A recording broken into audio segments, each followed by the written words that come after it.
So today we are going to discuss diphyllobothrium latum. एक platyhelminthes का member है, phylum है आपका प्लेटीहेल्मिन्थीस। प्लेटीहेल्मिन्थीस के अंदर एक क्लास आता है जिसका नाम क्या बचा, जिसका नाम है सिस्टोडा। एंड सिस्टोडा के अंदर एक ऑर्डर आता है डाइफाइलोबॉथरिडिया एंड उसके अंदर एक जीनस आता है डाइफाइलोबॉथरियम। तो जैसे हम लोग डाइफाइलोबॉथरियम की बात करते हैं तो आप जानते हैं कि ये प्लेटीहेल्मिन्थीस है, तो यानी इसमें टेप वॉर्म वगैरह जो फ्लैट वॉर्म्स वगैरह आएंगे, ठीक है। तो इसको ब्रॉड फिश टेप वॉर्म बोला जाता है, डाइफाइलोबॉथरियम को ब्रॉड फिश टेप वॉर्म बोला जाता है ना। सबसे पहले इसकी बॉडी मॉर्फोलॉजी की बात कर ले तो D latum is the longest human tape worm. It is the longest human tape worm and is typically 4 to 15 meters, है ना। सबसे बड़ा टेप वॉर्म है जो ह्यूमन के अंदर पैरासाइट के फॉर्म में पाया जाता है, और ये 4 से 15 मीटर जो है लेंथ का होता है। कभी कभी जो इंटेस्टाइन में ग्रो करते हुए ह्यूमन के इंटेस्टाइन में 25 सेंटीमीटर तक भी जा सकता है, ठीक है। एंड ये कैसे कलर के होते हैं, येलोविश कलर के जो पैरासाइट है वो होता है, ठीक है।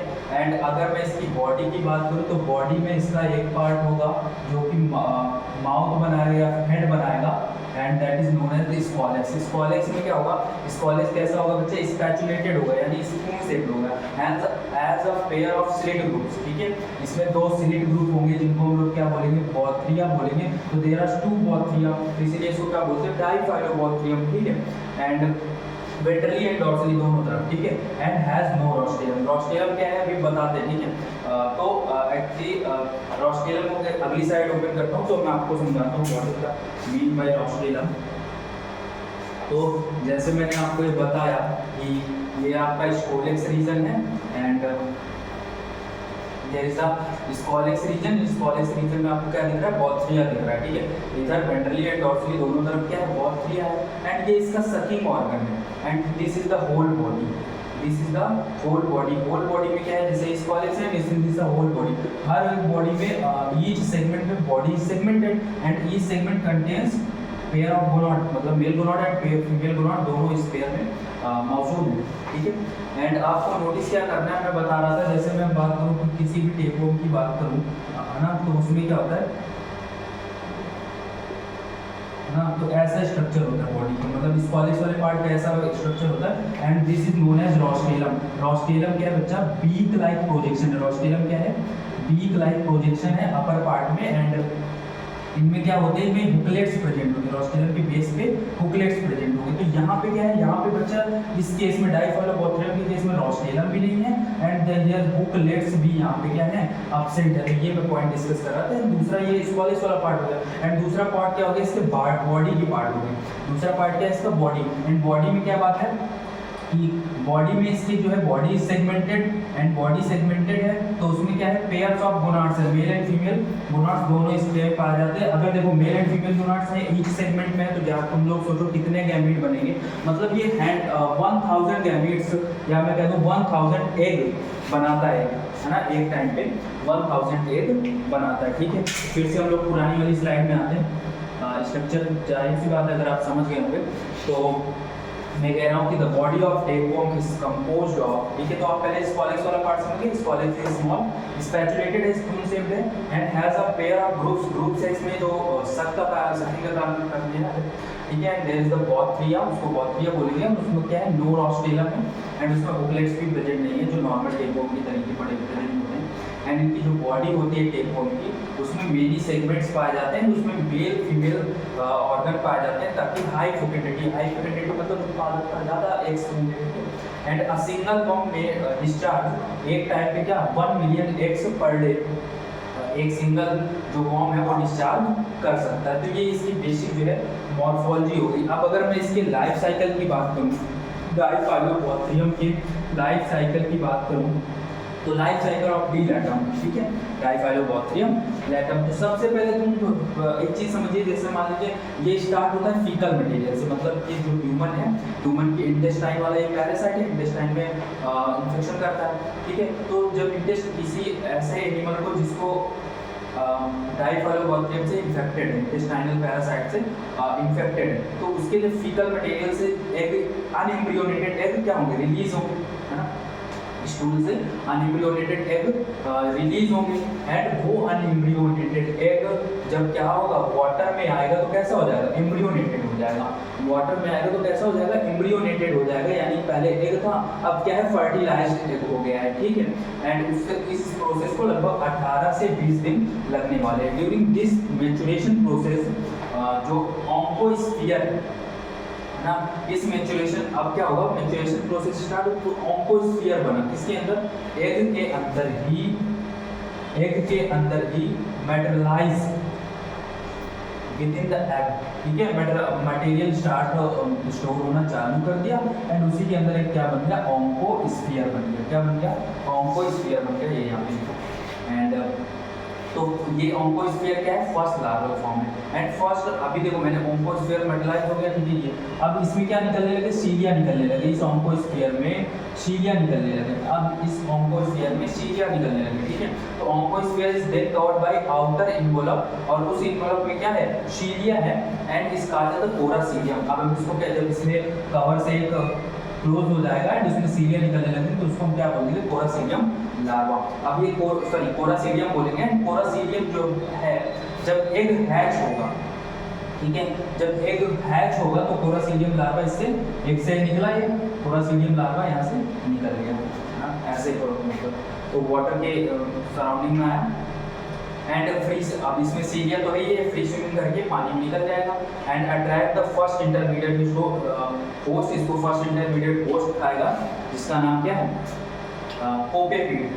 इसका नाम क्या है, कोकोपीड। कोपेपीड क्या होता है, आर्थ्रोपोड्स है ये, एक्वाटिक आर्थ्रोपोड्स है कोपेपीड, ये इनको खाते हैं। This is the free swimming, ये मतलब क्या होता है कि ये फर्स्ट इनका इंटरमीडिएट होस्ट होता है, ठीक है। देन पहले इसको समझ लेंगे कैसे इसका लाइफ साइकिल चलता है, फिर मैं उसके बाद आपको नोट्स दिखा देता हूँ, ठीक है। तो फर्स्टली सबसे पहले जो हमने स्टार्ट करा कि भाई ये ह्यूमन की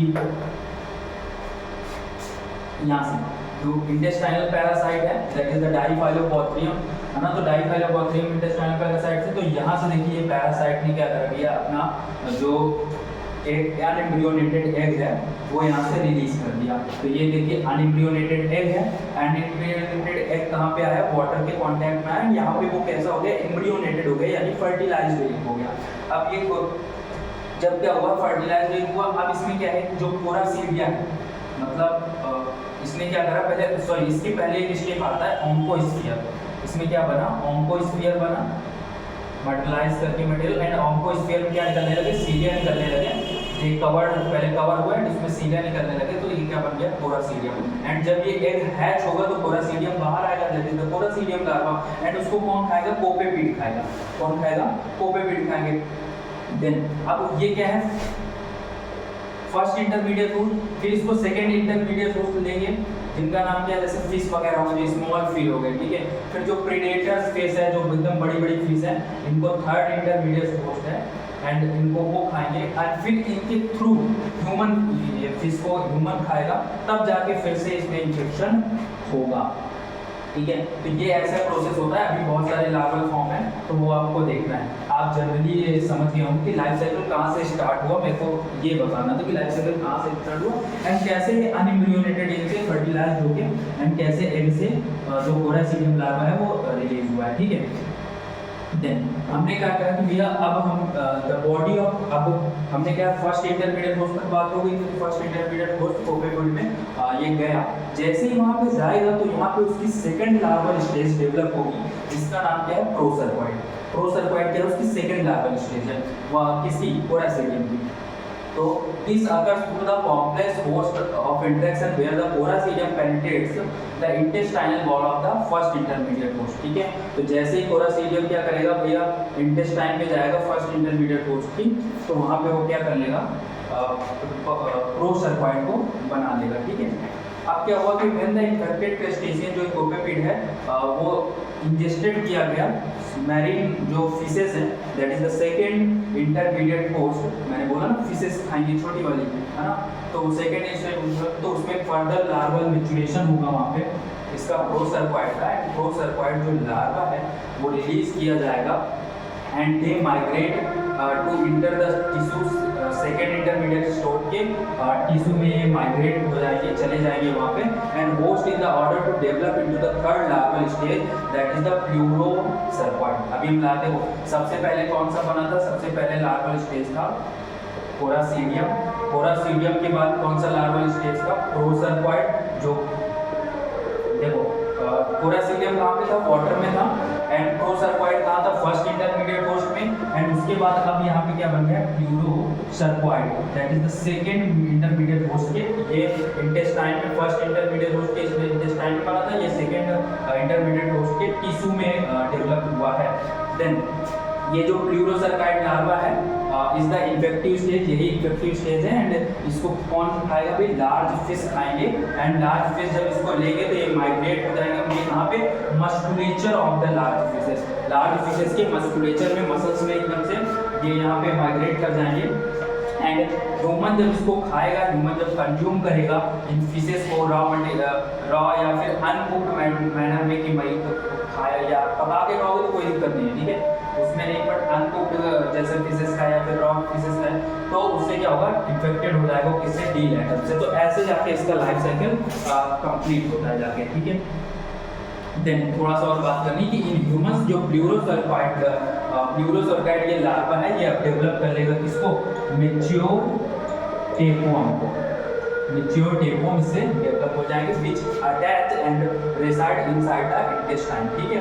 एंड द फेक्यूलिटी मतलब उत्पादकता, अब ये क्या है, मैच्योर टेपवर्म है, एंड आपने स्ट्रक्चर पढ़ा है कि हर ईच सेगमेंट में भाई क्या है इसके,